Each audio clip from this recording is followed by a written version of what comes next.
Assalamu алейкум, YouTube көрүүчүлөр, достор. Сатуда Европадан келген bir өтө сонун Европа жылкысы бар туугандар. Атасы таза кандуу англичан, энеси славка туугандар. Азыр паспортунда көрсөтөм. Польшадан келген. Боюн 1 метр 67 сантиметр дейт достор. Өлчөгөнбүз дейт. Бияк кайтарчы. Бир-эки нары бер бастырып көрсөтөлү. Машалла, жаныбар.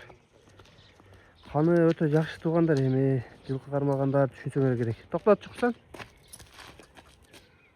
Кара кашка буттарында агы бар экен. Бер бутунда. Кабак башы, ден соолугунда айып жок. Так. Буттар көрсөткөнчү, буттар. Казы.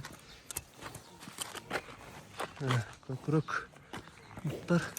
Ары бурчу сорузун көрсөтөйүн. Сору тарабы. Базы достор $13.000 экен. Паспортун көрсөтөйүн. Кашказы бир алдыңкы бир аркаң бутунда агы бар экен достор. 11-4-ай 2024 экен жылы. Мына достор, бул атазы. Английска турат. Энези, сласка. Энези таза сласка, таза англичан экен достор. Базы $13.000. Кимге кыз байланышка чыгасыңар. Энчиге ат кылам дегендер келип көрсөңөр болот.